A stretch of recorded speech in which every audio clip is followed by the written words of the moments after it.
Estamos con Daniel Laureta, que es biólogo egresado de la Universidad de Buenos Aires, investigador adjunto del CONICET y el jefe de la expedición Cañón Submarino de Mar del Plata.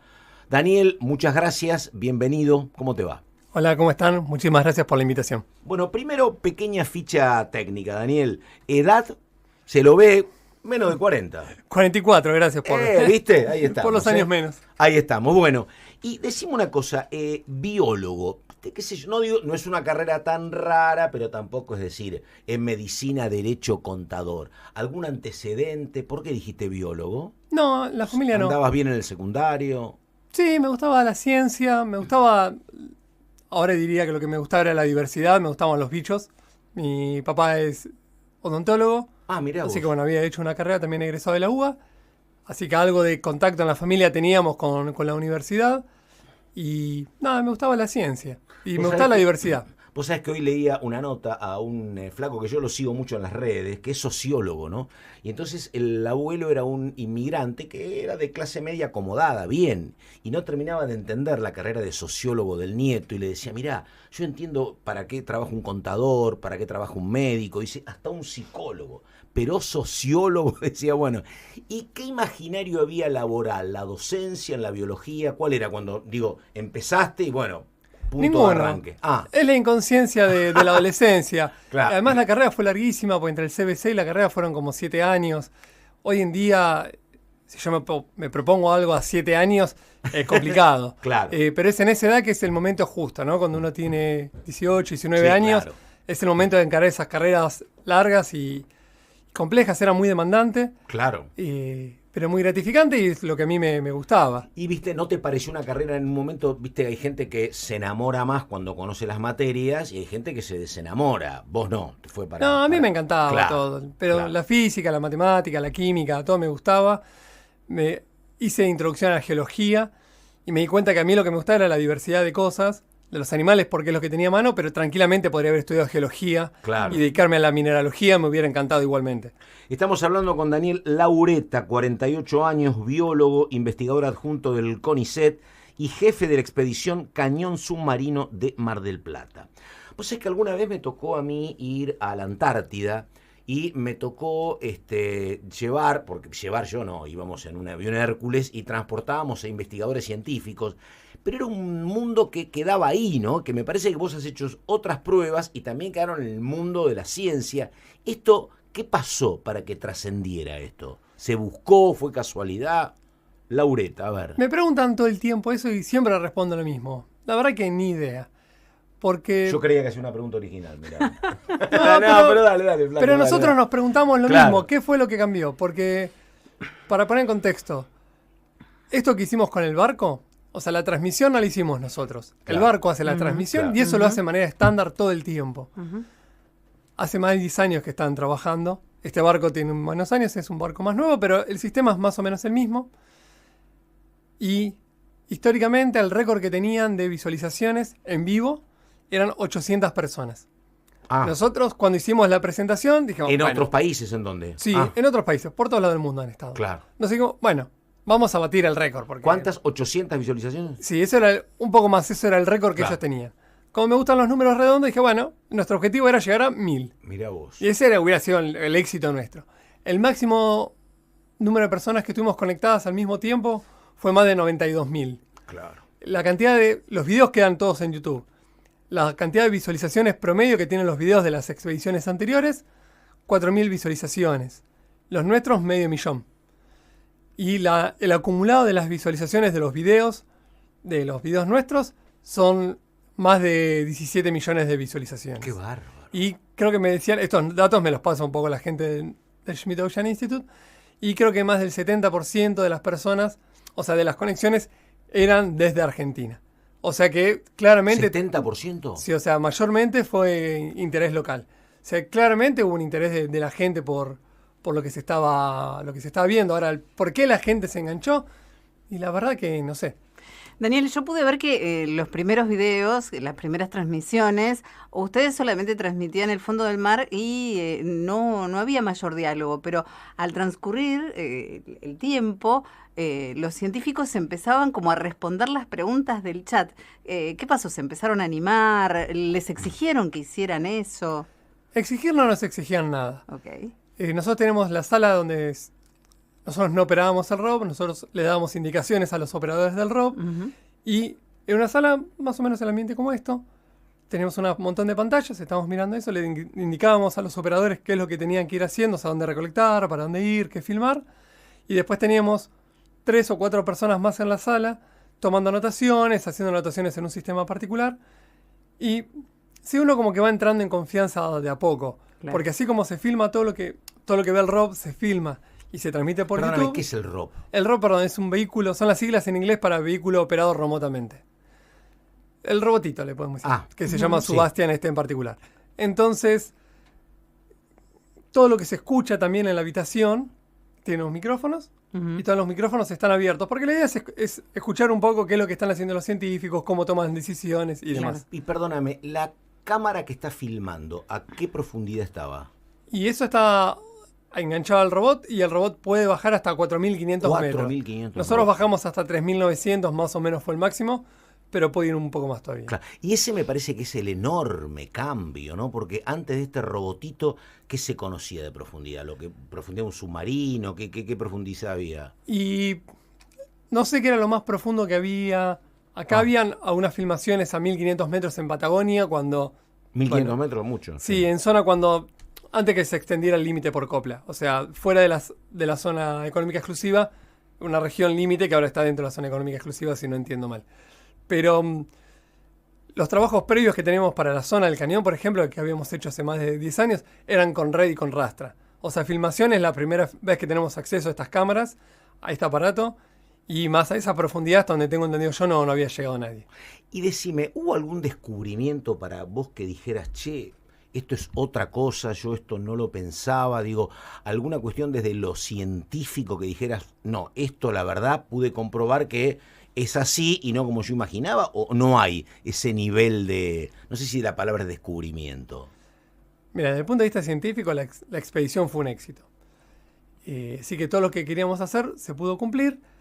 Nosotros estábamos estudiando la diversidad de invertebrados marinos y peces en la zona del cañón. Ujú. Entonces ya teníamos un montón de datos previos, pero encontramos un montón de cosas que no habíamos visto. Y a mí lo que me sorprendió fue la complejidad del hábitat. O sea, las paredes del cañón son muy complejas. Pared sur y pared norte tenían ecosistemas completamente distintos. Y en la pared sur, que es la que era un poco más diversa, vos tenías un lugar, una pared llena de corales. Yo hablo de corales y anémonas porque son los grupos con los que trabajo, pero hay un montón de grupos. Y te movías 1 o 2 metros y cambiaba completamente. Entonces era muy... Eso me sorprendió, que era muy variable el ambiente en muy poca distancia.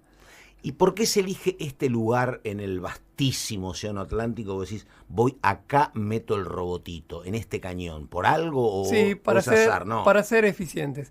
No, azar, no hay casi nada al azar. Todo, tal vez uno está suponiendo con alguna información previa. La cuestión es, para los que están familiarizados con el perfil de Argentina, la plataforma continental argentina es muy amplia, ¿no? Es muy, muy ancha. Frente a Buenos Aires tiene más de 300 kilómetros y se va ensanchando hacia el sur. Frente a Patagonia tiene más de 800. Y llegar a 300 kilómetros en un barco te implica un día y medio de viaje. Y el día de barco cuesta un montón de plata, más de $100.000, un buque de este estilo, ¿no? Entonces, el tiempo de barco es un factor limitante, pero muy, muy limitante porque es sinónimo de plata. 10 días son un palo.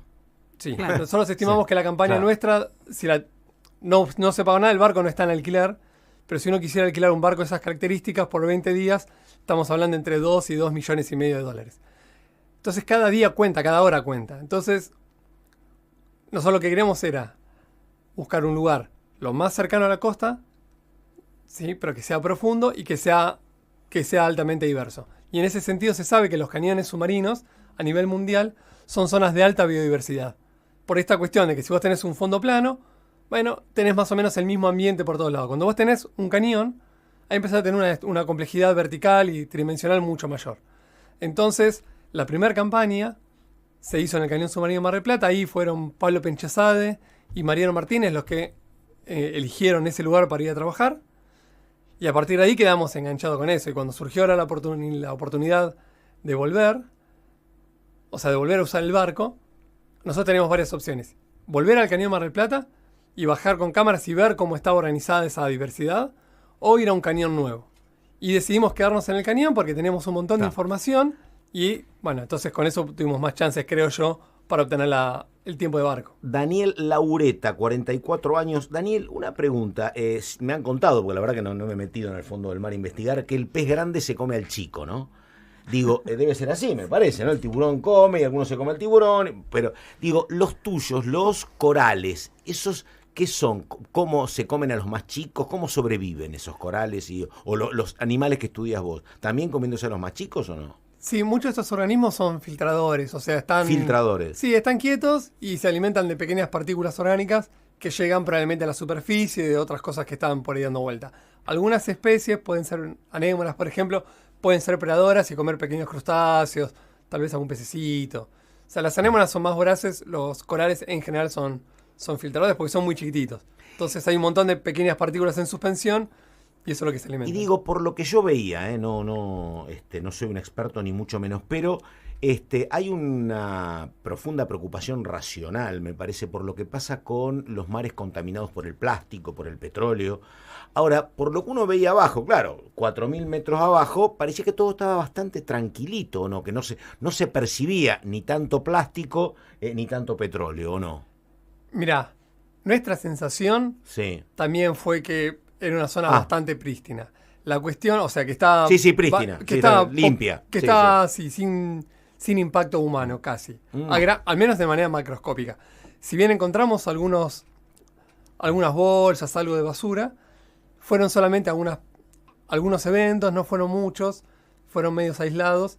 Así que en base a nuestras observaciones, no pareciera que el cañón submarino fuera un basurero, ¿sí? O sea, hay algo de basura y la basura que se ve no pareciera venir de la costa, sino que más bien es el producto de algo que se cayó de un barco.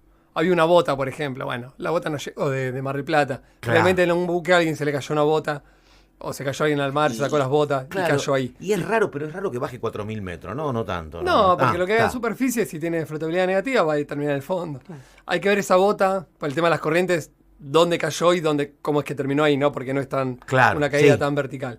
Pero en general, creo que la imagen que nos quedamos nosotros, igual hay que analizar los datos, es que la zona está bastante virgen. O sea, parecía tener muy poco impacto y hay petróleo, no hay actividad, no había fugas, o sea, no había escapes naturales, al menos nosotros no encontramos nada.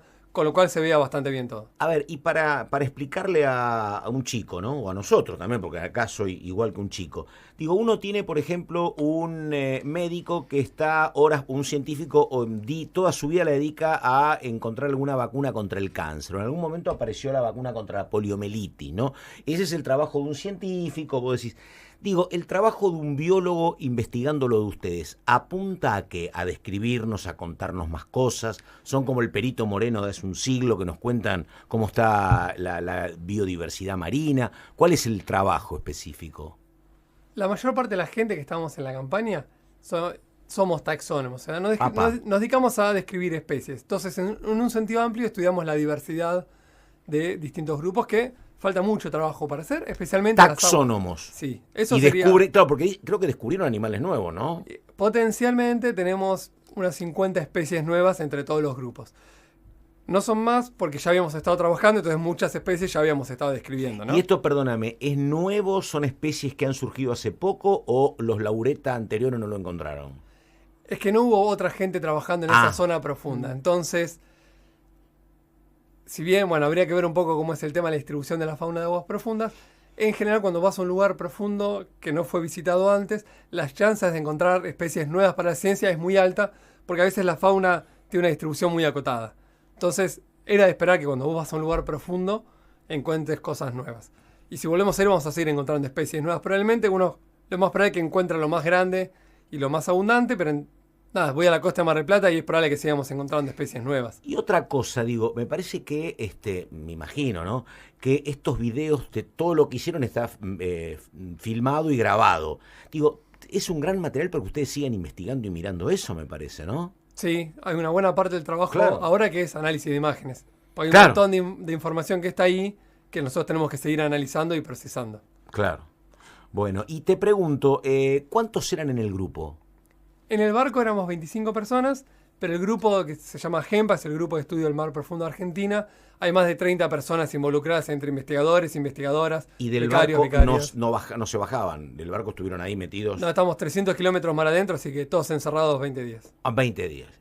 ¿La convivencia tiene oficio? O hay, digo, no tanto. No, a ver, A mí, la locutora, la compañera, me aguanta una semana, después ya me saca tarjeta roja por eso, ¿viste? bueno, en ese sentido que el barco haya sido un barco amplio y cómodo y la comida sea abundante ayuda un montón. Porque se trabajaba muchísimo, estamos separados en grupos de 12 horas, salvo yo estaba despierto todo lo que podía, pero el resto de la gente estaba 12 horas trabajaba, 12 horas descansaba. Que eran 12 horas de descanso de mentira porque la gente trabajó todo lo que pudo y dormía muy poco. Entonces estamos todos encerrados, uno se pone de mal humor, está cansado, y en un barco no tenés muchos lugares para escaparte Claro. y tener un tiempo solo. Margen que no tenés tus amistades normales, no tenés la familia, las actividades que uno realiza normalmente para desestresarse, ahí no están. Entonces era fundamental tener un grupo humano así, muy, muy unido y muy bueno, y en ese sentido nosotros teníamos, toda la gente estamos ahí, ya nos conocíamos, y Claro. muchos ya habíamos estado en las campañas del 2012 y 2013 juntos. Entonces era un grupo que ya se conocía, la dinámica era muy buena, gente muy complementaria, y ninguna persona así complicada ni nada que tuviera. Claro. La verdad que funcionó, a nivel humano funcionó muy bien, mucha ayuda entre todos, eso fue súper positivo. ¿Tere? No, quería preguntarte qué pasó con los animalitos que yo vi que ustedes como que los succionaban con un aparatito. ¿Dónde fueron a parar esos animales?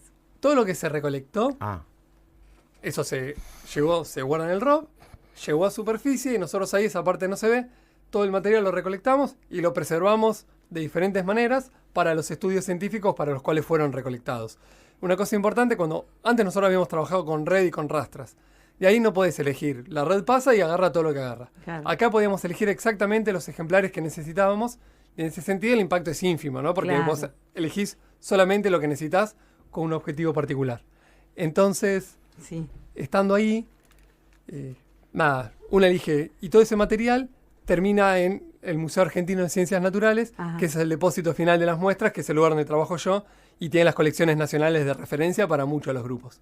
Yo te quiero preguntar sobre uno en particular que tuvo muchísimo éxito, y ya sabes de qué te voy a preguntar. Esta estrella que parecía que iba al gimnasio y que tenía unos glúteos perfectos.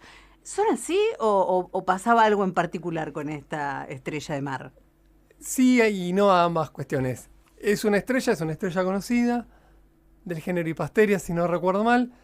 Lo que tiene es que la forma que tiene es una forma que puede adaptar el bicho porque probablemente había estado comiendo, estaba llena, digamos, y estaba puesta en vertical. Entonces, por una cuestión de gravedad, o sea, se juntó hacia la zona de abajo, pero no tienen arriba, abajo, adelante, atrás. O sea, las no era estrellas. la colita, sino la panza. Claro, es que estaba en una pendiente, entonces Claro. por una cuestión de gravedad se acumuló tejido, o sea, los órganos estaban más acumulados hacia la parte de abajo, donde estaba ubicada, y por la forma que tenía, realmente era igual a Patricia Estrella. Entonces, Igualito, la sí, verdad sí, que sí, parecía ahí que tenía unos glúteos, era bárbaro. vos dijiste que habían compartido experiencia ya por el 2012-2013.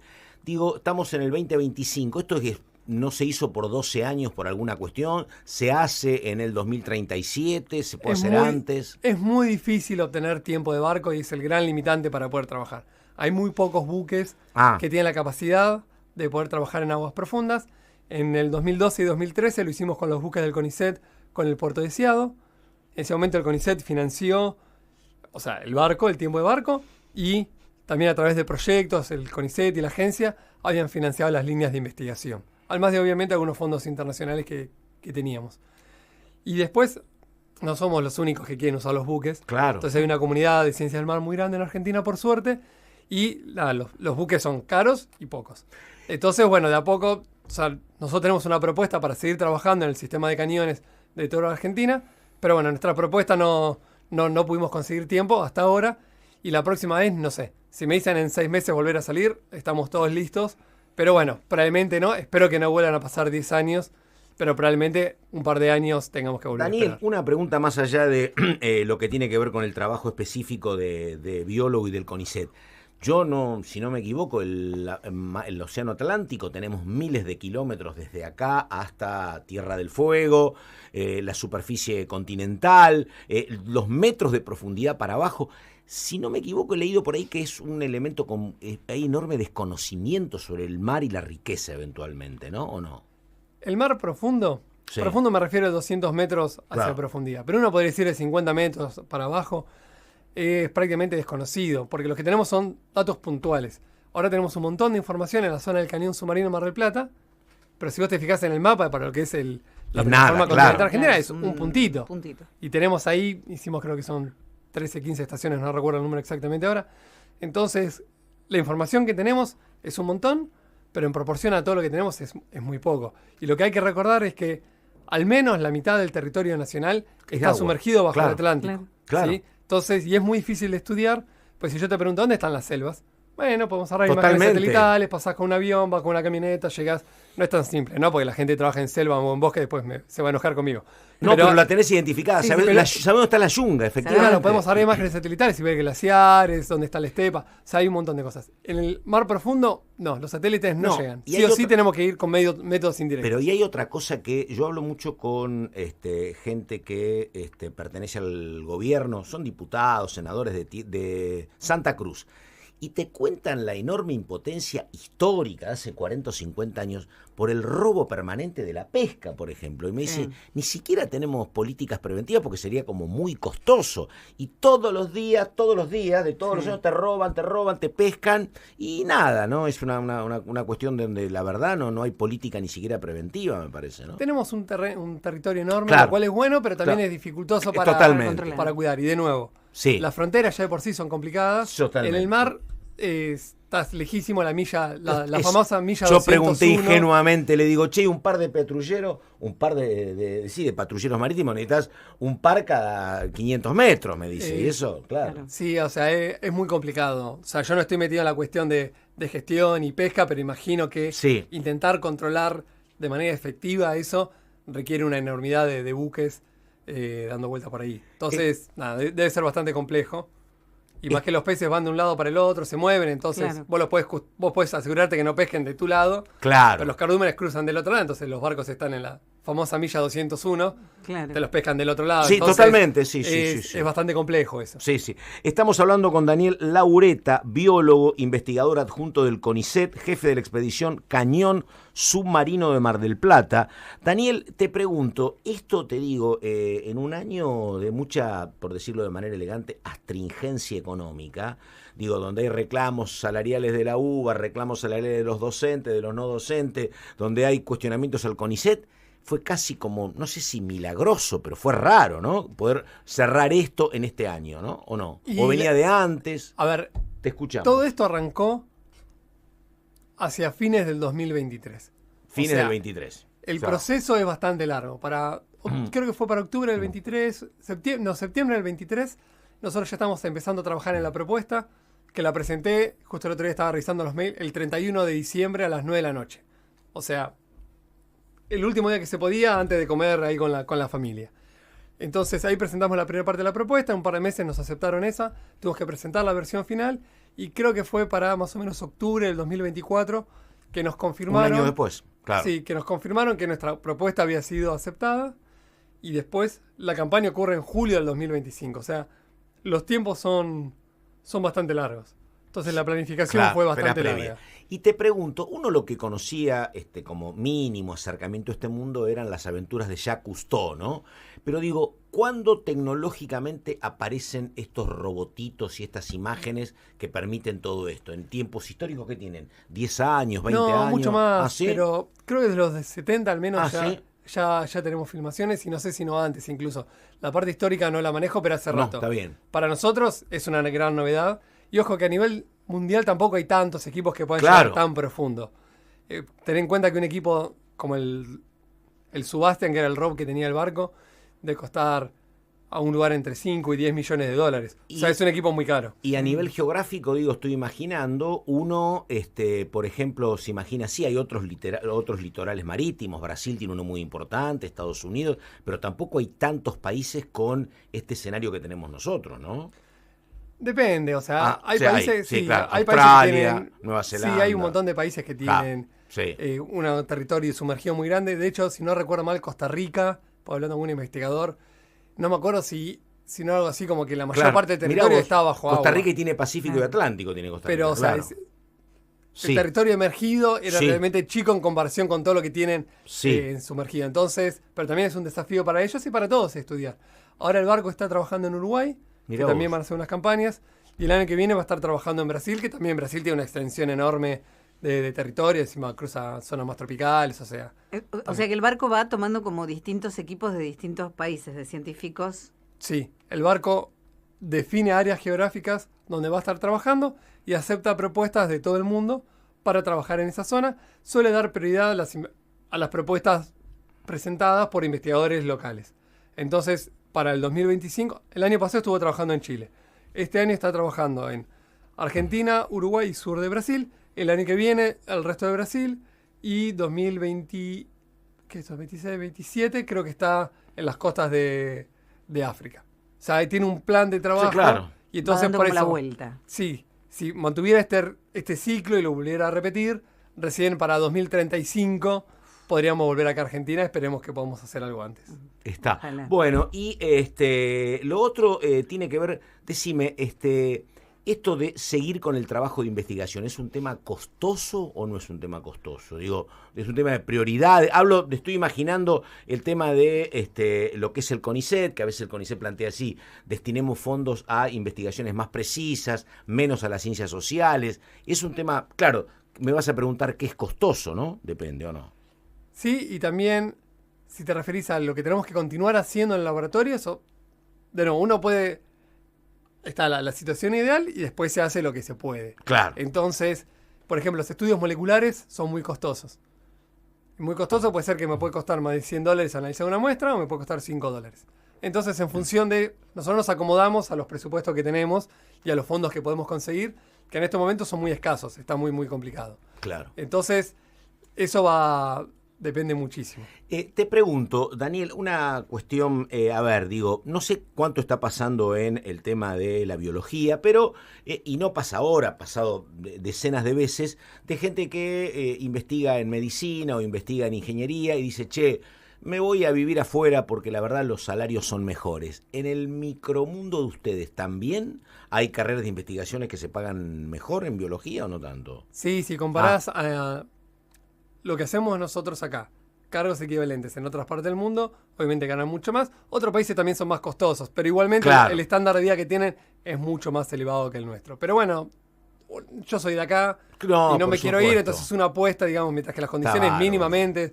Cuando uno elige un camino de ciencia, al menos hasta ahora, uno sabía que no se iba a ser rico, pero, pero al menos uno puede vivir. Entonces, si tus ilusiones son de tener un estándar de vida muy alto, y la ciencia probablemente no es el mejor camino, pero al menos uno podía...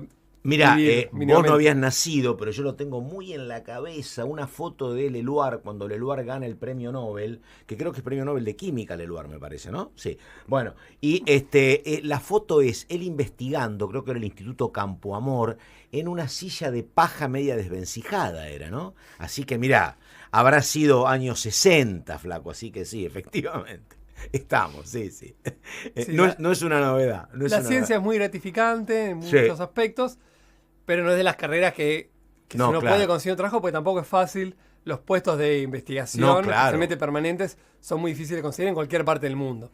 Porque además, digo, el médico, el abogado, cualquiera, ¿no? Porque, digo, a uno también le gusta su trabajo y el trabajo no se termina cuando te vas de acá. En el caso tuyo también debe ser igual, me parece, ¿no? No es que estás solo 4 horas y te volvés a tu casa a jugar a la paleta, me parece, ¿no? No, obviamente jugamos a la paleta cuando podemos. Se lo recomiendo a todos, es un muy lindo deporte. Sí. pero estamos todo el tiempo Perdóname, trabajando. ¿cómo anda la paleta con el tema de los meniscos? ¿Tenés los mismos problemas que al pádel o es más suave? Y yo ya me lo rompí, así Bueno. se puede seguir jugando, pero... Porque viste que el pádel es muy...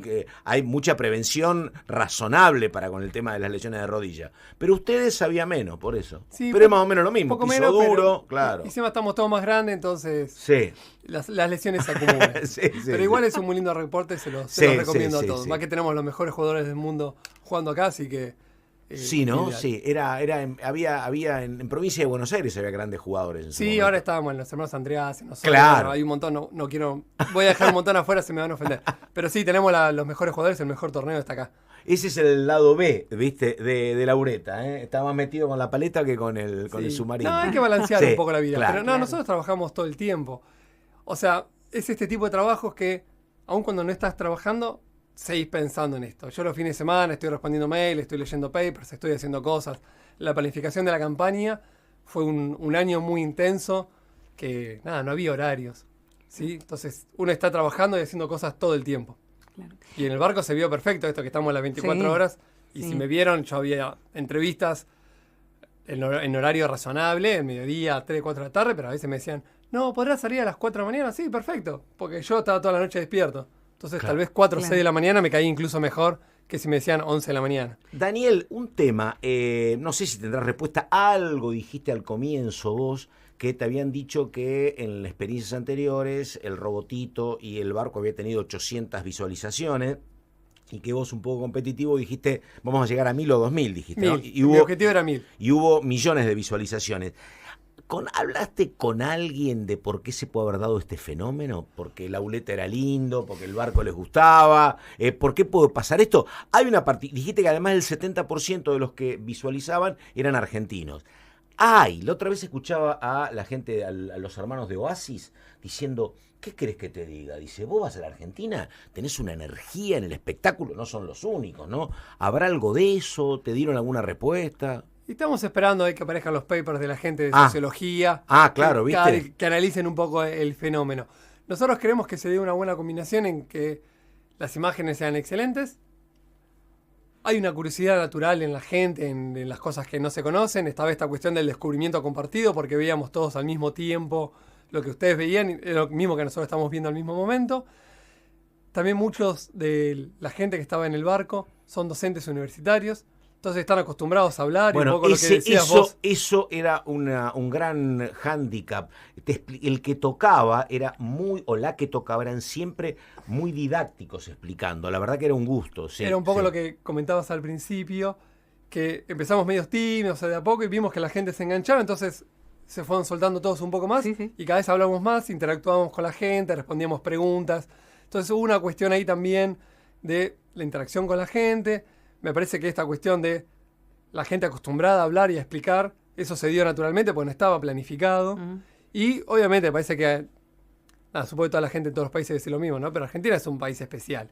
Entonces tenemos como mucho orgullo de las cosas tiene que ver propias. con que es Mar del Plata, porque Mar del Plata es un ícono. Sí. Claro, es como es nuestra estrella, son nuestros pepinos, Ah, nuestros sí. corales, es nuestro mar. Yo creo que eso también motivó a la gente. En un momento parecía como si fuera el mundial, o sea, la gente a las 10.000 personas mirando la transmisión a las 3 de la mañana. Sí, sí, sí. Es una cosa hermoso. increíble. Qué loco. Sí, acá hay ese amor pasional que corre Franco Colapinto y lo seguimos. Hay esa cosa. Y además, yo por eso te preguntaba, pero esto es bueno, hay que anotarse a ver qué dice los estudios sociológicos y la gente de medios.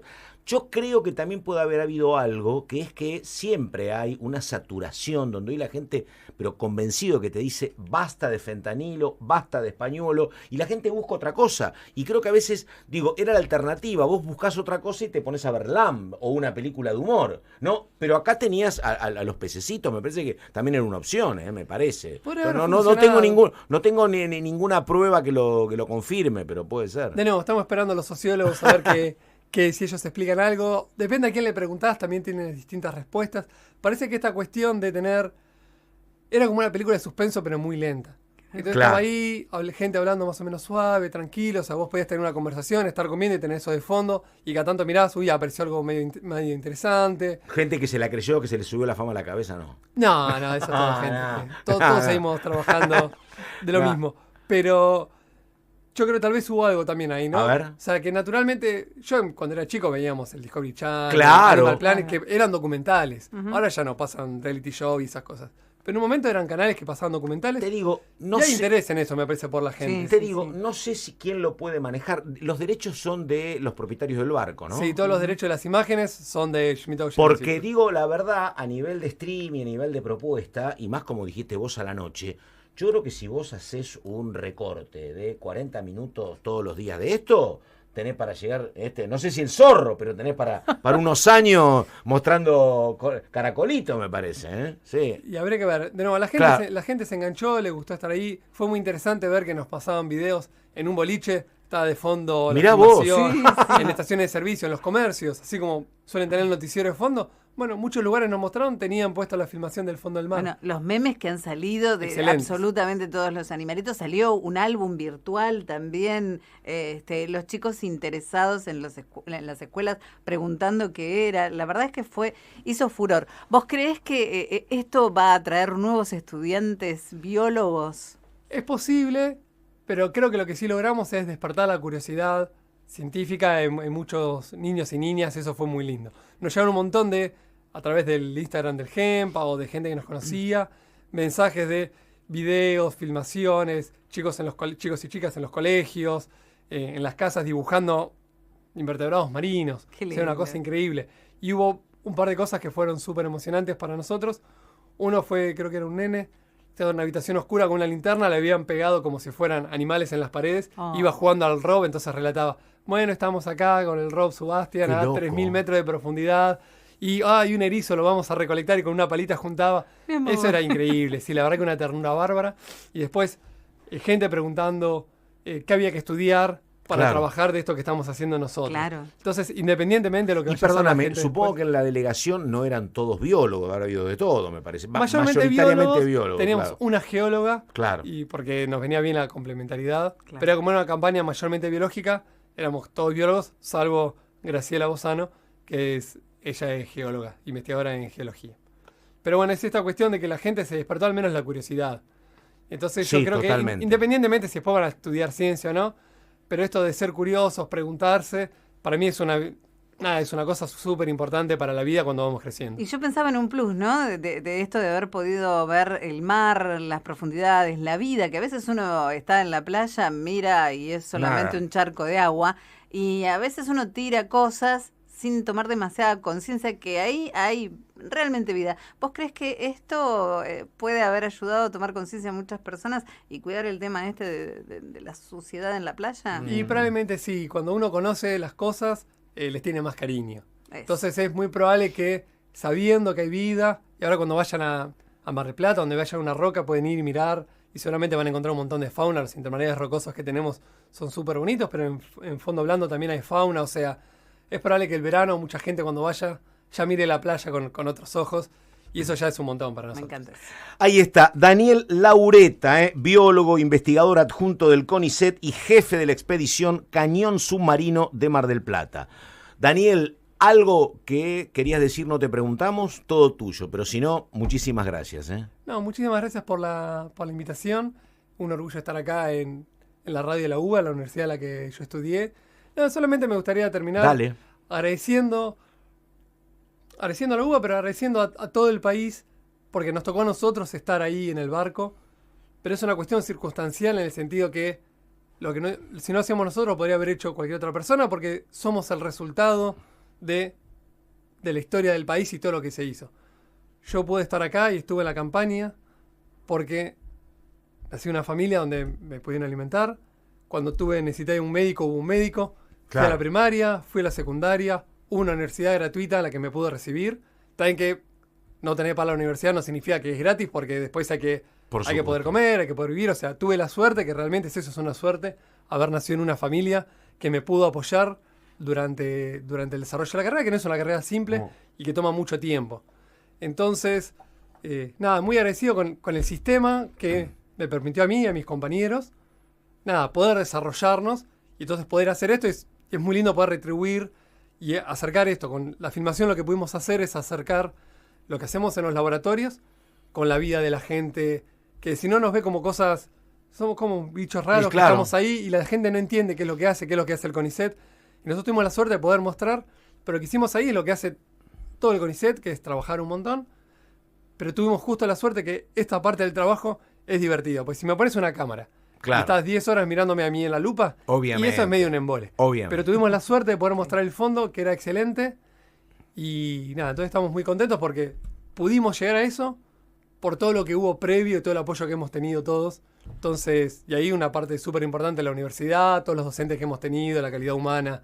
La verdad que ha sido súper importante. Así que un cariño muy grande para toda la gente. Todo eso y además jugador de paleta en San Fernando. Daniel, muchas gracias, abrazo y hasta cualquier momento.